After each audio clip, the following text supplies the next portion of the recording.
As I'm sure you guys are probably aware of, over the last few days, Israel has unleashed a hellish military campaign against the occupied Palestinians in Gaza and other territories. And it's been brutal. It's over the last 4 days, there have been over 100 civilian casualties, and about 20 of them were children. And this has been, I would say, it's definitely intentional. Because how many times can you bomb civilian infrastructure and say, oops, my bad, I didn't mean to? Or, oops, we thought there were terrorists there, but we just bombed a bunch of kids. How many times can you do that on accident before you're doing it on purpose? So, the over the last 4 days, the military operation has been brutal. And it's put a lot of politicians in the U.S. in this weird position where they have to come out and defend Israeli war crimes, because in the U.S. the biggest political sins is to ever come out and speak the truth and criticize the Israeli government while they're doing a genocide. So there's been Olympic level mental gymnastics to justify what's going on over the last few days. And some of the statements have just been terrible, but there's and there are many different reasons why U.S. political figures will bend over backwards to defend Israel no matter what.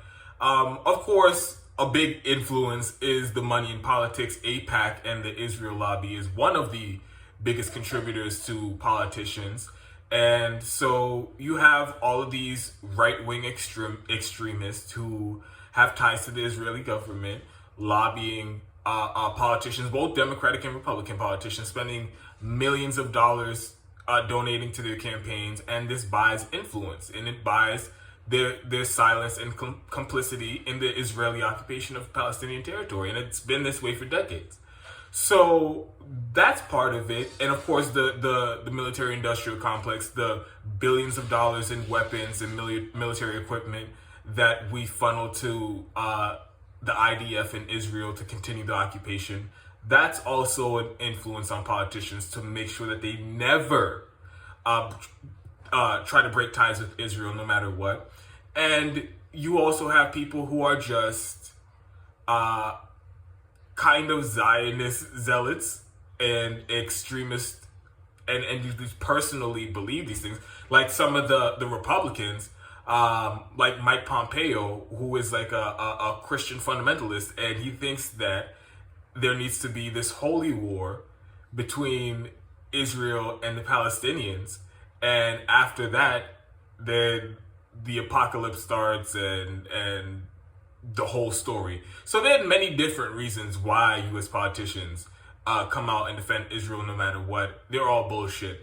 But one of the most common defenses that they would give, because it makes them sound like a reasonable person. They don't sound like genocide defenders. It's, oh, Israel has a right to defend themselves. Israel has a right to defend themselves. There's violence on both sides. So everybody, I guess, is just equally responsible here. And on its face, I mean, if you know enough about the issue, it already sounds like bullshit. But just applying the minimum amount of scrutiny to that line of argument, and it makes absolutely no sense. So, again, the whole false equivalence is bullshit. But the right to defend themselves, it's that's such a weird way to defend an illegal occupation and ethnic cleansing and genocide, as when the people who are being oppressed use violence. Well, of course Israel has to respond with unabashed violence, unmatched violence, because they have a right to defend themselves. Even though, yes, they're there occupying the Palestinian territories illegally, committing war crimes every single day, but if Hamas fires a rocket into Israel, some raggedy ass homemade rocket into Israel, of course that gives them license to do a full military campaign, full on military assault, ground assault, air assault, naval assault, because somebody fired homemade rockets from occupied Palestinian territory into Israel. That logic makes absolutely no sense. And so I think he's the spokesperson for the State Department. He was being asked about this whole right to self-defense and why it only applies to Israel and it never applies to Palestinians who are being victimized and then victims of war crimes. They never have the same right to self-defense. So I'll play the clip, then I'll come back and break it down. We're speaking of the principle of self-defense. I'm asking if you think that the principle of self-defense applies to the retaliatory, the airstrikes that they're conducting in response. Matt, this is a very fluid situation. I would hesitate to comment on operations beyond, the rocket fire that is clearly targeting innocent civilians in Israel. So I would hesitate to speak to specific operations that have just occurred. But the broader principle of self-defense is something we stand by on behalf of Israel and every other country. Do you think that an Israeli military response to the rockets coming in, a military response to the rockets coming in is covered by this broader rubric of self-defense, right? Self-defense often does authorize the use of force. Thank you, Nat. I want to ask you about East Jerusalem, but let's talk about what you said about the principle of self-defense. Does that in any way apply to the Palestinians? Do they have a right to self-defense? Do Palestinians have a right to self-defense? Broadly speaking, Saeed, we believe in the concept of self-defense. We believe it applies to any state. I don't think that. I certainly wouldn't want my words to be construed as. I understand. I want to ask you. I don't want to harp on this either, but the Israelis killed 13 people just now. Including maybe 5 or 6 children. Do you condemn that? Do you condemn the killing of children? Saeed, I'm asking, do you condemn the killing of Palestinian children? Obviously, and these reports are just emerging, and I understand, I was just speaking to the team, I understand we don't have independent confirmation of facts on the ground yet, so I'm very hesitant to get into reports that are just emerging. Obviously, the deaths of civilians, be they Israeli or Palestinians, are something we would take very seriously. Okay. You're going to know as soon as I read what your answer was that there's a big problem with it. You said, well, not a problem, it just doesn't answer the question. We believe that it, meaning the right to self-defense, applies to any state. Well, you see the problem, right? Yes? Do you want to? Do you regard Palestine as a state? I wasn't referring. Do you think that, you don't in the context of the ICC and the UN. So are you saying that you do not, if it applies to any state, are you saying that Palestinians don't have a right to self-defense? I was making a broader point not attached to Israel or the Palestinians in that case. So they do have a right to self-defense. Matt, I'm not in a position to debate the legalities from up here. What our message is one of de-escalation. All right. So the first point, the reporter asked about this principle of self-defense and whether or not it applies to Palestinians who their children are being murdered and massacred on purpose by the IDF and the Israeli government. Do they have the right to self-defense? Can they respond in kind and attack IDF targets and IDF sites? And the spokesperson, he's like, well, this is an ongoing military operation. We don't want to speak on it too much. But what we will speak on, though, is Israel definitely has a right to defend themselves from rockets coming from Hamas. So look at that. Look at just the framing there. Oh, we're above it all when it comes time to accurately criticize Israel because they're in the wrong, and the Palestinians are responding in self-defense. Oh, when it's framed that way, the U.S. wants to be neutral. We're not taking sides here. This is an ongoing thing, and hey, man, we can't really speak on it. But they quickly use that same exact logic to defend Israel's actions. Oh, somebody fired rockets into Israel. And he said, those rockets are being fired on purpose at civilians into Israel. Why can't the same be said about the rockets being fired and the airstrikes being launched against Palestinians in Gaza. I've seen them bomb apartment buildings. Back in 2014, they bombed the only power plant in Gaza.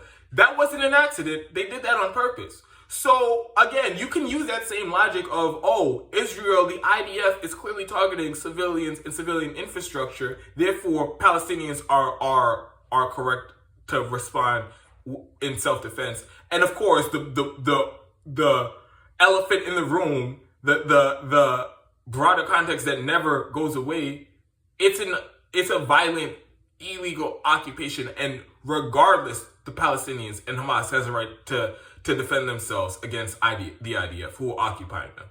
The hesitation to criticize Israel is so bad that he won't even condemn the killing of Palestinian children. He can't even do it. This is disgusting. This is doing apologetics for genocide. And I really need more people to be more honest about what this is. This isn't a conflict.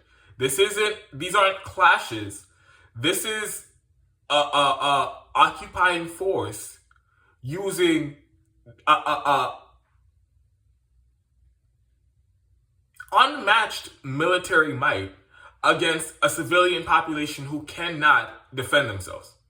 And if you can't even address the wildly different, or the giant range or gap in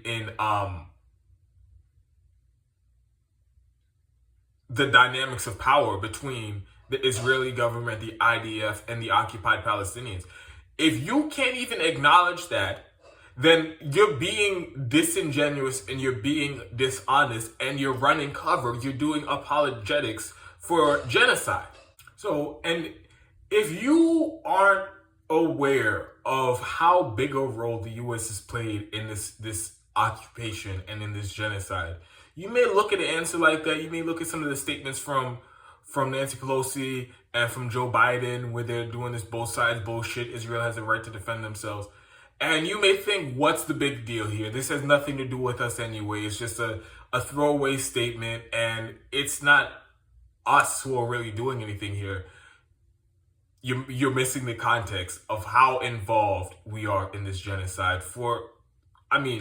Going back to the origins of the original land grabs and to create this country of Israel, where Palestinians had been living for generations before, that was in large part because of Western countries, including the U.S. But also, Israel is one of our top allies in the Middle East, if not the top ally, and it's tied between them and Saudi Arabia.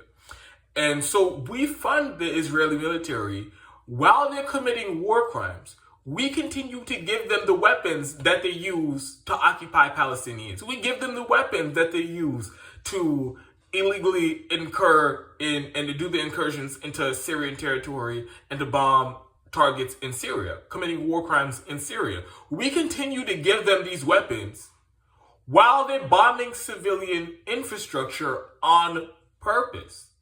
So, under international law, that is also a war crime. To just facilitate war crimes and to arm and fund and defend war crimes, that is a war crime too.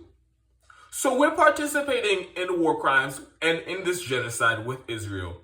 So when U.S. politicians want to pull this, right to defend themselves and both sides bullshit, that is abdicating our responsibility here. Because if we wanted to, we could draw a line in the sand, put our foot down, and we can tell Israel, stop the bombings, stop the land grabs in Jerusalem, or Sheikh Jarrah, and the apartheid state that they have, where Palestinians are treated as second-class citizens, the ones who are fortunate enough to not be forced to live into the ghettos in the open air prison in Gaza and the West Bank, and still manage to live in Israel, they're treated as second-class citizens. So if the U.S. said, stop the apartheid, stop the genocide, stop the land grabs, and if you don't, we will cut off aid, all military aid and all and weapons from the U.S. to Israel, they would have no choice but to comply. So all these bullshit mealy-mouth statements about Israel has a right to defend themselves and both sides in the shit, violence on both sides bullshit, it's worse than people trying to be Weasley politicians and dance between the raindrops and avoid a tough issue, polarizing issue. It's worse than that. They are obfuscating and deflecting blame from people who are on purpose committing a genocide against an already oppressed civilian population. And that is incredibly disgusting. And it should be disqualifying for any politician. But like with many other issues, they have it so that every single politician in the country has taken the disqualifying position. So now that's the normal position. That's considered the reasonable position. This is ridiculous. This is not self-defense. Yes, Hamas fired some rockets into Israel. Some of them kill civilians. I don't condone that. But what can you expect when you illegally occupying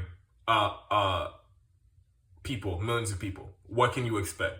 So that answer from the U.S.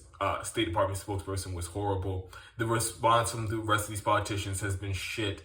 And I haven't seen a single politician really come out and unabashedly speak the truth about the occupation and this genocide that's going on in Palestinian territories.